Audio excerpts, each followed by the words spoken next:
Hello and welcome to FPL Mate, your best mate for fantasy Premier League content for the 2020-21 season. My name is Dan and today we're doing a team selection / transfers video, potentially some early captaincy thoughts as well in this video today. We're going to run through last week's game week scores and then we're going to look forward and see how I plan to set up for game week 8. Very exciting stuff. I know some of you guys, if you're perhaps on the other side of the Atlantic from where I'm sitting right now, you might be more interested in the presidential election race that's going on right now. The votes are being counted as we speak, but for my money, the most important thing in the world right now is Fantasy Premier League. And I wish I was exaggerating there. I really wish I was. But if you do enjoy this video today, please do give it a big thumbs up. But without further ado, let's have a look and see how I got on last week. You will see this wonderful an animated pitch that I'm of course very proud of. You guys will know how proud of I am of this, and if you are new around here, please do consider subscribing if you do like this kind of graphical based FPL stuff, I guess,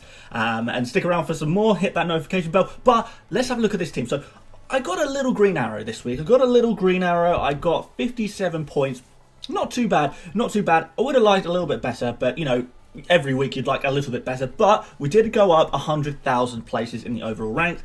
And although I'm nowhere near where I want to be, you know, 100,000 places, if you can do that every single week, within, you know, several weeks, I'll be nearer to the area I want to be at least. And then towards the end of the season, we can push on to a really, really nice rank indeed. But yeah, look at this team. You can see that I'm in a 3-5-2 formation. How did that happen? Well, what happened is our good friend Neil Maupay over at Brighton and Hove Albion, well, he's been a bit of a naughty boy, and therefore he didn't play, which has switched my formation up. Alan Maximan has come off the bench. He was my first bench option, and he's grabbed me 3 points, which we'll take. But you'll probably look at Martinez and Ayling and think, did Martinez and Ayling even play? They're stuck on 0 points. Yes, they did play, but it wasn't too good. Lots of goals conceded for both Aston Villa and Leeds. Sort of Leeds can't seem to keep the ball out of the back of the net at the moment. Ayling looks so good, but he's not quite doing it in terms of FPL points. He's been, you know, quite creative, always involved in attacks, but when it comes to the final thing, you know, he's not doing what I really hoped that he would do this season in terms of FPL points. But he looks fantastic player. Martinez, you know, he's a set and forget goalkeeper. I mean, look what his price is. Everyone wanted him at one point, didn't they? But now he's looking, you know, a little bit weaker over the last couple of game weeks. But I still have a lot of faith in him, so we'll hopefully stick with him a little bit. But 0 points for both of them. So really, my team sort of depended on some of the other players to pick up some points. So Robertson, again, disappointed, not really doing enough creatively for the money that you pay for him. Liverpool, of course, clean sheets wise, it's just not happening for them at all at the moment. Another clean sheet lost, another 2-pointer for Robertson, which is, I guess, better than what Trent Alexander-Arnold has been getting recently. I think he's averaged 1 point per game over the last 4 game weeks, which is just appalling. Robertson's slightly better than that, but still, when you're paying this much money for, you know, a Liverpool defender, you want a lot more output than 2 points, don't you? But Chilwell, he did get the clean sheet that I hoped for. Obviously, every single week, I sort of hope maybe Chilwell can get a little bit better than that, you know, maybe get an assist, potentially a goal, but more likely an assist. But he did get the clean sheet. I was expecting that. I do expect him to hopefully keep clean sheets for the next couple of game weeks as well. So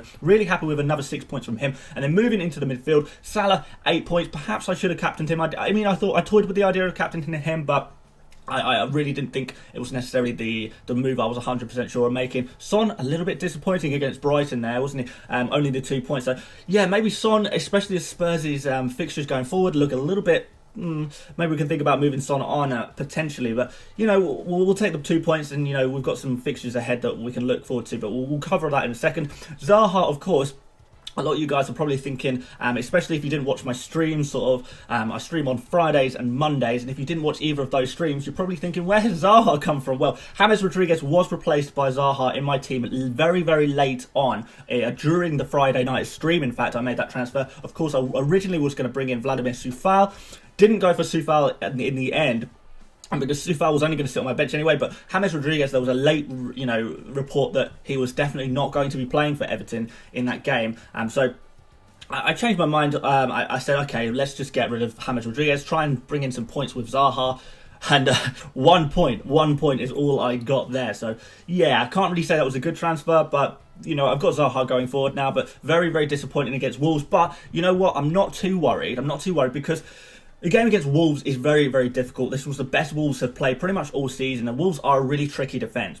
I wasn't really targeting this fixture in particular with Zaha, but Zaha sort of an inconsistent player. You have some really bad weeks, you have some really good weeks. And as long as you ride through the bad with the good, you will pick up points eventually. And although I missed out on points this game week, only the one, the yellow card as well, not ideal looking at it in 1 game week, but going forward, I'm pretty excited to see what Zaha can provide for me.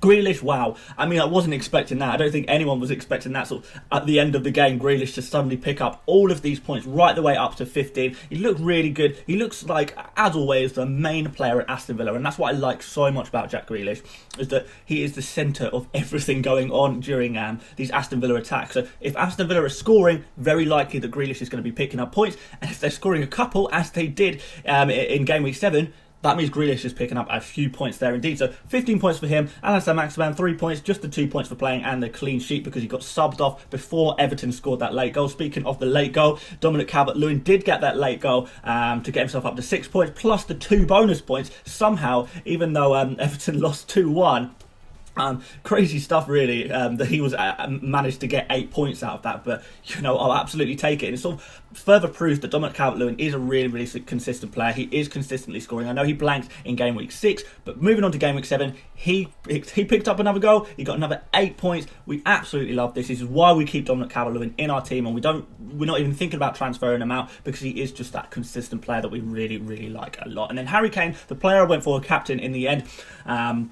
I was pretty set on captain in Harry Kane because I did think Brighton were gonna be bad, but maybe Spurs didn't quite offer what I was thinking they would against Brighton. I did expect a lot more goals in that game, to be honest, but it kind of didn't happen. A little bit disappointing, but we got some points. Harry Kane, obviously, he lost his bonus points right at the end of the game as well after Gareth Bale scored his goal. Congratulations to him, and I guess congratulations to any of you guys who have taken a risky punt on Gareth Bale. Perhaps he is going to come into that Spurs side and grab a few points. You never know. But Harry Kane, yeah, obviously just the 6 points in the end. I was kind of gutted that Bale scored just because it took away Kane's bonus points, and it was looking really good. And overall, my game week points was looking really good until it came to Monday, where my only player that played on Monday was Luke Ayling, the big 0. He got donut points, bagel points, he got polo points. And, someone like Jamie Vardy, who a lot of people will have, maybe Harvey Barnes, they picked up a load of points. Mitrovic also picked up points on Monday, didn't he? And that sort of made my game week score of 57 look a lot worse, but it's still well above average. So no complaints here, but we'll move on. We'll take the small green arrow and we'll try and get a slightly bigger green arrow going into game week 8, and this is how we're going to do it. So we're going to be lining up with Martinez in goal once again. He's playing against Arsenal. Now Arsenal, I guess Arsenal are kind of struggling to score goals at the moment. They're only sort of scoring maybe 1 goal a game at absolute maximum. They're really lacking creativity a little bit. And I say that as an Arsenal fan. We're not looking good going forward. Defensively, we're pretty solid, but in attack, not so good. So there is a good chance that Martinez could keep a clean sheet there. I know it's a difficult game. I know it's an away fixture. I'm not going to come out and tell you that I think Aston Villa are going to keep a clean sheet. I don't think that's necessarily going to happen, but there's definitely the chance there. So I'm not going to be too worried. Your goalkeeper, you shouldn't really be worrying too much about transferring in-out goalkeepers all the time anyway. And then I'm going to line up in defence with Robertson, first of all, against Manchester City away. Kind of tricky because once again it's an away game, really difficult one, because although Man City haven't been impressing massively, they have been consistently scoring 1 goal a game. Liverpool in defence looking tragic, really. So really you're depending on, are Liverpool going to score a bunch of goals against Man City and maybe Robertson can get involved? I'm not too sure about that's going to happen. So this is a problem area. I'm not going to lie to you. Robertson, for this game week in particular, is a problem area. Liverpool's fixtures do get a little bit better in the coming weeks, but right now, they're just not looking very good, Liverpool, defensively. I mean, going forward, they're fantastic. They're scoring loads of goals, aren't they? But in defence, not so keen. So we'll move on to Chilwell against Sheffield United at home. This is another game. So I sort of brought in Chilwell with this sort of line of 3 game weeks in a row. This one is against Sheffield United at home. Very nice. A very nice game to be playing.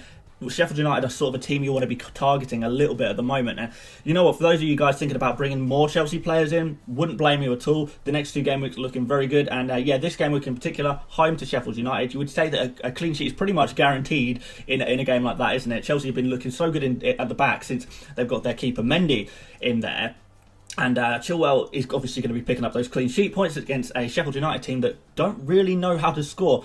Sheffield United, not only have they not kept a single clean sheet this season, the only team that haven't kept a clean sheet this season, but they also they're not very good at scoring goals at the moment, which is sort of disappointing for Sheffield United fans, I'm afraid. But this is really good when we've got our fantasy players playing against Sheffield United. So Chilwell, definite clean sheet, I would say here, and then potential for attacking returns as well. Maybe an assist, maybe a goal. You never know. Chilwell just plays so far forward up the pitch. We really, really like that. So looking forward to seeing what he can provide in this game week in particular. And then in the back, I've gone for Kyle Walker-Peters. You might be thinking that I might put Luke Ayling in there. Maybe I'm not so keen on Luke Ayling anymore. I'm going off him a lot. So Kyle Walker-Peters is going to take my third defence slot for now. Up against Newcastle. Newcastle, I don't know. They have been getting the results, weirdly, somehow, but they just haven't looked that good. I don't think Newcastle are anything amazing right now, and I know a lot of you guys will be thinking, will probably be owning like Callum Wilson, for example. I'm thinking, oh yeah, he'll probably bag a few goals against Southampton. But Southampton, generally speaking, I was sort of looking at their stats over the weekend, and they actually look really, really good defensively. And I think they are capable of keeping a few clean sheets. They already have kept a few clean sheets. That's why I know a lot of you guys are thinking of going for like McCarthy in goal. So, you know, Kyle Walker-Peters, home against Newcastle, I think there could be a clean sheet in there. And, you know, although Kyle Walker-Peters, I guess in more recent games, he hasn't been bombing forward quite as much and trying to get on the, you know, trying to get crosses in. He's not taking really many shots at all, really. I don't even think he's taken any shots in the last couple of game weeks, which is a little bit disappointing.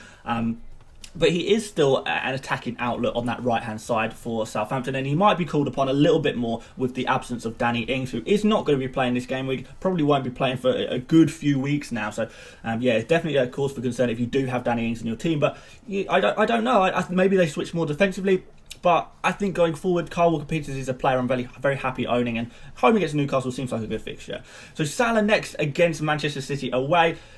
I'm not so concerned about Salah as I am compared to Robertson, because we're not bothered about clean sheets when it comes to Salah. Liverpool are still scoring goals and scoring a fair amount of goals, and Salah is amongst you know, the players who are scoring a lot of goals. Sort of him and Mane seem to be taking turns to you know, score a couple. Maybe this is Mane's turn to score some goals this week, since Salah was last week, Mane was the week before, I think Salah was the week before. Crazy stuff. I know they just switch who's the better player in each individual game, or at least who's the better player for fantasy anyway. But yeah, Liverpool attacking assets, I don't think you need to worry about them at all. In fact, if anything, bring them in. If you haven't got a Salah, if you haven't got a Mane, bring them in. If you fancy going on a Diogo Jota, then why not bring him in as well? That could be really interesting. But yeah, Salah, he's going to be playing against Man City. I'm not expecting a lot, but, you know, a goal would be nice.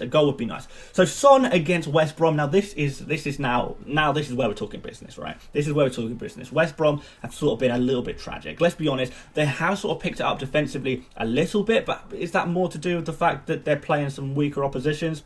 Maybe. I think maybe. But I mean, if Fulham can put a couple of goals behind them, then I think Spurs, the form that they've been in recently, I think Spurs can definitely roll them over, and Son is going to be a big part of that, isn't it? Sort of him and Kane, a really good combination to have. And this is sort of the last really good fixture that we have for our Spurs players. So let's go out with a bang, Spurs players. I'm not saying that I'll necessarily transfer them out after this. They're going nowhere this game week, don't get me wrong. But you want to start at least thinking about moving Spurs players on, depending on how well they play this game, because it's not been as exciting the last couple of game weeks as it was the couple of game weeks before that, I guess. So moving on to Zaha, and this is the run of fixtures I'm looking forward to. Zaha starting with Leeds at home. Leeds have been shipping goals like madness. Seems a bit crazy. I kind of thought Leeds was perhaps been a little bit unlucky to concede the amount of goals they had early on in the season, but they do have mistakes in them. They work so hard, this Leeds United side, but they do have mistakes in them. And Crystal Palace, although they're not sort of a massive attack threat to a team, a player like Zaha, if Crystal Palace are going to score, it's going to come through Wilfried Zaha. Zaha is going to, he's going to score the penalty. He's going to get on the end of a cross. His stats look so good, and although he blanked last game week, this is exactly the kind of game week where people sell him and then he bangs.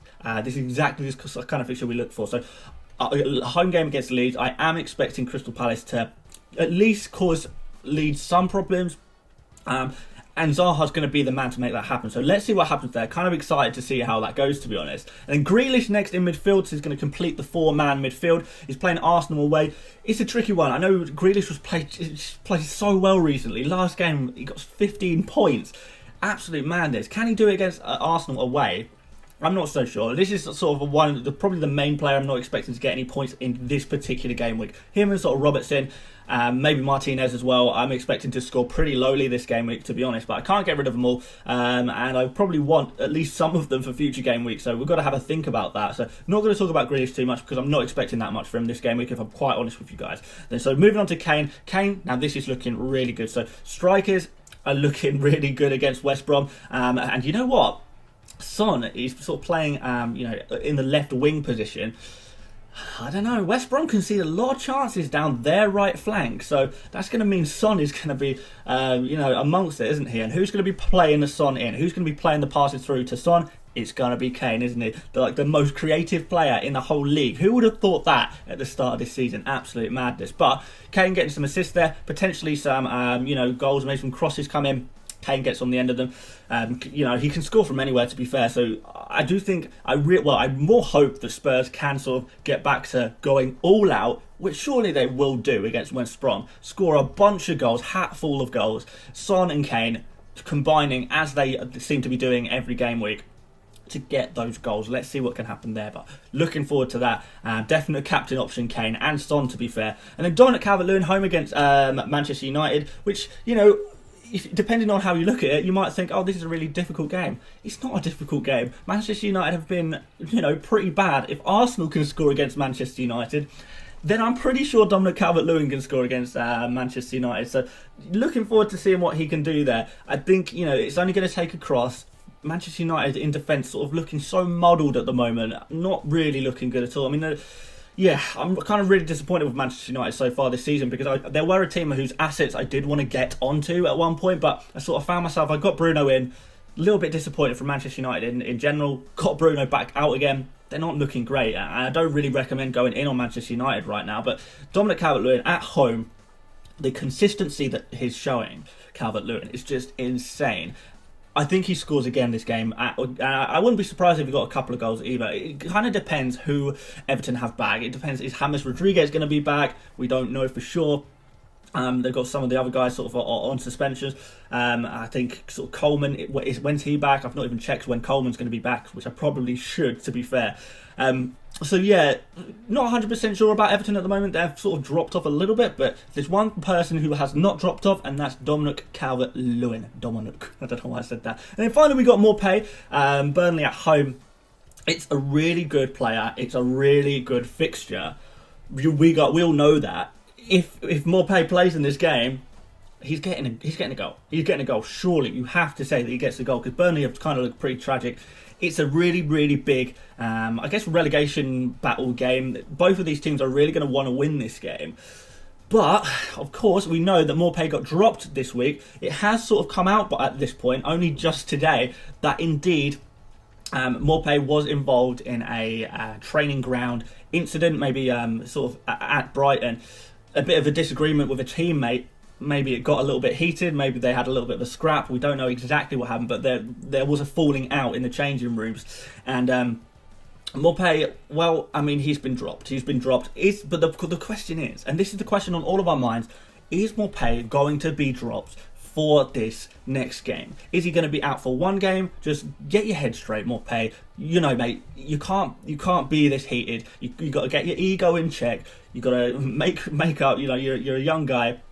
Come through this better, prove to us why you're a great player, and leave that stuff behind you. Put it to the side. Is sort of Brighton going to take that attitude? Is Potter going to take that attitude? I'm not 100% sure. And even watching the press conference, there was no real answer there. So it's really a case of, do you take the risk and just keep Morpay?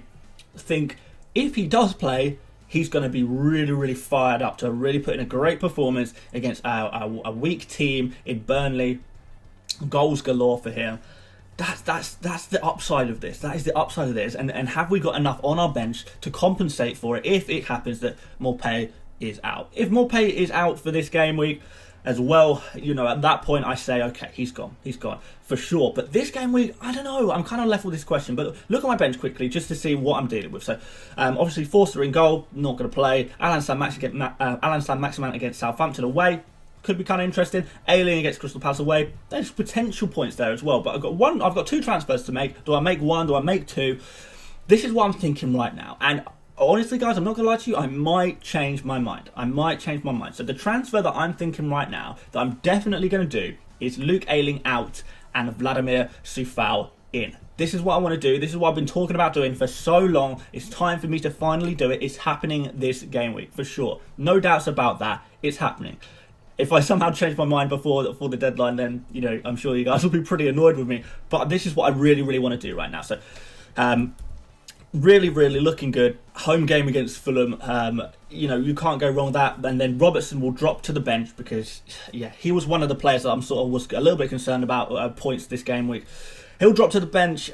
I guess I think about moving him on in future game weeks, or I think about not moving him on. I'm not sure. I'm still undecided on Robertson, but I'm not ready to shift him out just yet. I'm so close to shifting him out, but I'm not quite there. And if I needed to do it to fund another transfer, I would do it, absolutely. But this is a transfer I'm doing. Coufal is going to be playing against Fulham. Really nice fixture. Really good player, hard-working player. He's going to be getting up and down that right wing, even though he's a right back, I guess. Potentially getting a couple of assists. You know, it's always a possibility with him. He's already got 2 assists this season already. Clean sheets look really good for a team like West Ham.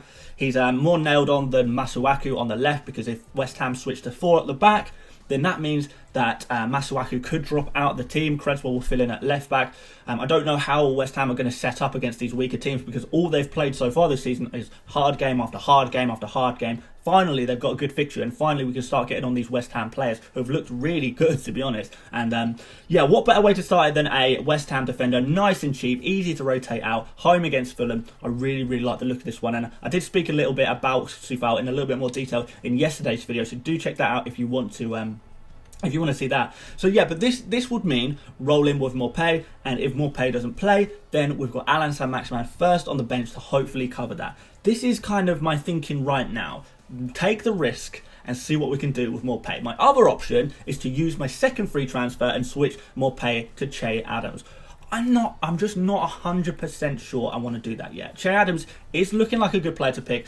I don't know, with Danny Ings out, does that make Che Adams sort of less desirable, or does it make Che Adams more desirable in the sense that he will now be the main striker at Southampton? You know, against Newcastle, not a bad fixture, and their fixtures after that look pretty good as well. So Che Adams, it would be a player I'd be very comfortable having.